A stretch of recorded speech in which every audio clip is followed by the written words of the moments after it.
So we have a mindset in Australia, right, that the government should fix everything. That if something goes wrong, immediately the media are, the government should do something about it. And I play this game with people where I say, listen to an ABC news bulletin, right? And then after each story say, and the government should do something about it. And it works 99% of the time. And, right? and worse, the person that they've used as the example of this, suddenly, because they're a victim, becomes an instant expert on what you can do. And the next thing you know, they're Australian of the Year, and they're telling us we all need to spend another $1 billion on this problem, and because I've suffered from this problem, I know what to do. It's crazy. And it's very hard for a politician to go out there and say, well, no, we shouldn't give any money to disabled people, or we should give less money to people who are sick, or we should give less money because you look like a bastard. You'll sound like, and that's my job, to be Scrooge, to be the bastard, because I don't have to get elected. Yes, got it. I understand what you're saying now. Okay, so Scrooge, which you're not. The thing that we're not getting, right? The thing as Aussies we're not understanding, I think, is the way an economy works. Right. And that is that there's a certain amount of productivity, a certain amount of value in an economy, right? And that's determined by how much we produce, how much we can sell abroad, how much we can sell domestically, what we're producing and making for each other, the value that we are creating as a community. And then the distribution of that value, the free market liberals would say, well, the best and most efficient distribution will come from letting the market do its thing, right? With some exceptions, I guess, but generally, I'm not against some government welfare. No pure libertarians. No. I think that welfare ought to be a trampoline rather than a safety net.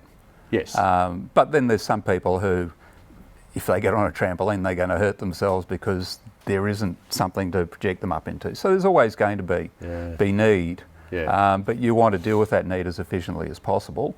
And you want it to be a smaller proportion of the economy as you can possibly manage. So let's talk about the benefits of the philosophy of liberalism, because I don't think that's spoken about.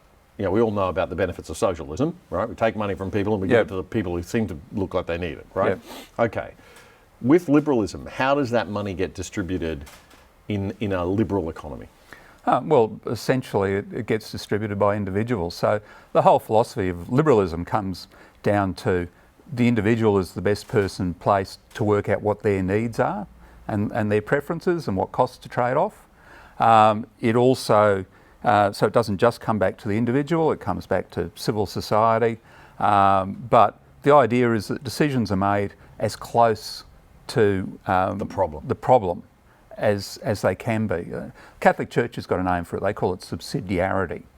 And part of the problem is that there's almost an infinite amount of information out there.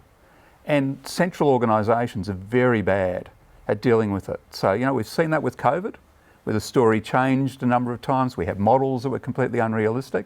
We've seen it with the Reserve Bank. 2 years ago, the Reserve Bank governor was saying, don't worry about interest rates going up to 2024. All right, and now what's he doing? He's putting as many in there as he can before he has to retire in September, because he doesn't want to go down in history as the man who let inflation out of the box. But they're both examples of there was information out there. If they were paying attention to it, they would have made different decisions, but they didn't. So if you leave these decisions to individuals, they might still make the wrong decision, but they'll be a lot happier with it because it was their wrong decision rather than someone up above. But the chances are they'll make many more right decisions because they also have access to information which you can't possibly have.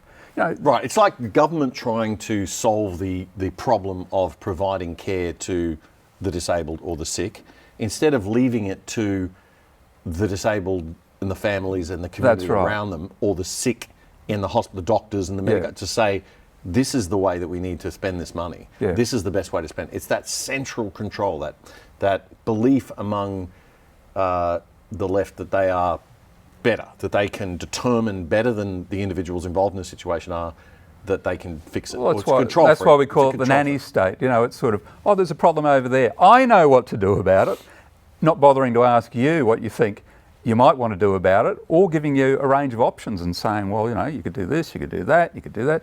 Here are the benefits and here are the costs. It's just, no, and it has to be a one-size-fits-all solution for government. Because they can't distinguish between people. But one size doesn't fit all. We talk about diversity in every area, apart from the areas where it matters.